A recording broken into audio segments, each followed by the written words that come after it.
तुम्ही धर्म स्वातंत्र्य विधेयक आज विधेयक पटलावर आलेलं आहे। याआधी तुम्ही 3 वेळा या संदर्भातील अशासकीय विधेयक मांडलं होतं, काय माहिती द्यायची? नाही, साधारणतः जुलै 2008, जुलै 2012 आणि जुलै 2025 मध्ये मी या संदर्भातल्या धर्म स्वातंत्र्याच्या विषयावर 3 अशासकीय विधेयकं आणली होती। मला आज निश्चितपणे आनंद आहे की सन्माननीय मुख्यमंत्री देवेंद्र फडणवीसजी, सन्माननीय उपमुख्यमंत्री एकनाथ शिंदेजी व सन्माननीय उपमुख्यमंत्री श्रीमती सुनेत्राताई पवार व मंत्रिमंडळाने हे बिल आज सभागृहामध्ये मंजुरीसाठी प्रस्तुत केलं आहे। मी मंत्रिमंडळाचं अभिनंदन करेनच, पण देशातल्या अनेक राज्यांनी या संदर्भातले विधेयक केलेलं आहे। हा कोणी धर्माचं विधेयक नाही। महात्मा गांधींनी सुद्धा आपली भूमिका स्पष्ट केली होती की गोहत्या बंदी आणि जोर जबरदस्तीने प्रलोभन दाखवून, आमिष दाखवून, गरिबीचा फायदा घेऊन, अज्ञानाचा फायदा घेऊन, दारिद्र्याचा फायदा घेऊन तुम्ही अशा पद्धतीने धर्मांतरण करू शकत नाही।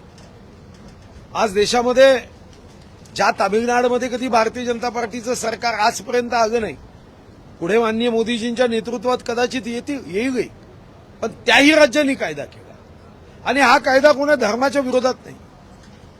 उद्या जर एखाद्या कट्टर हिंदुत्ववादी नेत्यांनी दुसऱ्या धर्मातील एखाद्या व्यक्तीला हिंदू केलं, जबरदस्तीने केलं, प्रलोभन दाखवून केलं, त्याच्या अज्ञानाचा फायदा घेऊन केलं, आमिष दाखवून केलं, तर तो हिंदू कट्टर नेता सुद्धा या कायद्याच्या चौकटीत आहे।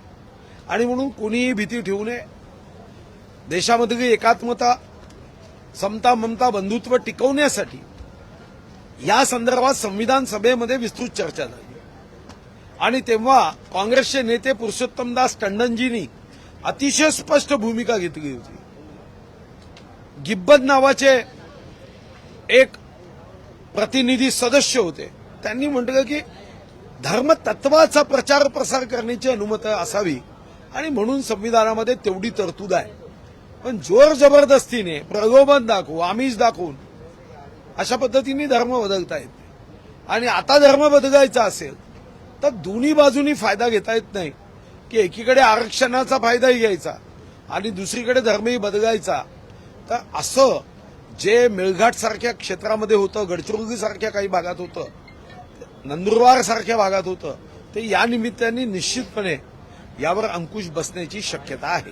याला तुमच्यावर 2 प्रश्न विचारतो। एक म्हणजे जी शिक्षेची तरतूद केली, तुम्ही समाधानी आहात का? ती शिक्षा पुरेशी आहे, दंड आणि शिक्षा?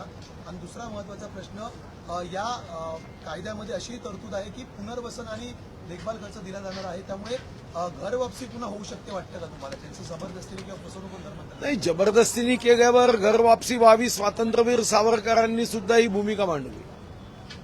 मला असं वाटतं की जबरदस्तीने जर आपण फूस लावली असेल तर या दृष्टीने निश्चितपणे त्याचा विचार होईलच।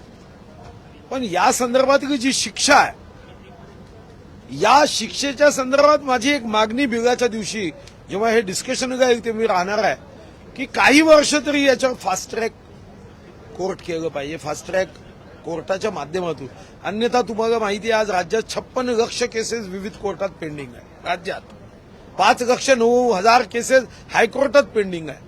तर मग कोणालाच भीती राहणार नाही आणि म्हणून फास्ट ट्रॅक कोर्ट हे कमीत कमी अमरावती असेल, गडचिरोली असेल, जिथं आपल्या जनगणनेचा एकदा आपल्याला सूक्ष्म अभ्यास केला तर आपण मग लक्षात घेऊ शकतो की 2001 ची जनगणना काय संख्या होती, 2011 ची काय होती, 1991 ची काय होती, 1981 ची काय होती।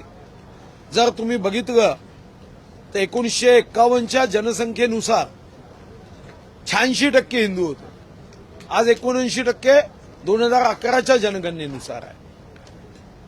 तर याचा अर्थ कुठं मोठ्या प्रमाणावर विदेशी निधीतून आमिष दाखवून धर्मांतर तर केलं जात नाहीये ना, याचाही अभ्यास शासन म्हणून केला पाहिजे। कायदा तयार करणं आणि ते राबवणं या दोन्ही प्रक्रिया सरकारला राबवाव्या लागतात. जसं तुम्ही आता म्हणाला होता की गोवंश हत्याचा कायदा देखील आपण तयार केला, मात्र या कायद्यानंतर अनेक ठिकाणी जे आहेत ते गोवंश केले जातात त्या प्रकारची माहिती समोर येते. खास करून जर लोकशाही मराठीच्या माध्यमातून मालवणी म्हणजे मुंबईच्या सारख्या ठिकाणी देखील अजूनही गोवंश केला जातो, विकला जातो, अशा प्रकारची जी आहे गोवंश हत्या समोर आणली होती. तुम्ही काय सांगा? नाही, नागरिक शास्त्र आपल्याला शिकवतं की या देशाचा कोणताही कायदा असो, जेव्हा या कायद्याचं उल्लंघन होतं, हा कायदा तोडला जातो, तेव्हा त्या त्या ठिकाणच्या जनतेने सुद्धा यामध्ये तटस्थ भूमिका घेता कामा नये.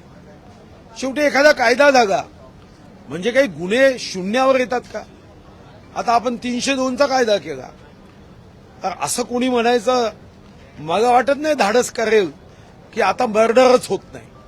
त्यामुळे कायदा आणि त्याची अंमलबजावणी या दोन गोष्टीमध्ये प्रयत्न हा असतो की कायद्याचं उल्लंघन करणारे असणार आहे, त्यांना मात्र अशा पद्धतीने कायद्याचं उल्लंघन केल्यानंतर शिक्षा दिली पाहिजे की नवीन पुन्हा कायदे तोडणारे जन्माला येणार नाही. पण कायदा केला म्हणजे प्रत्येक गोष्ट शून्यावर येईल.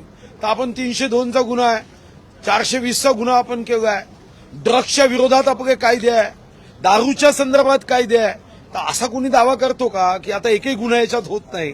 तर ही भाबडी अपेक्षा आहे, हा भाबडेपणा आहे की अशा पद्धतीने कायदा केला म्हणजे शून्यावर येईल.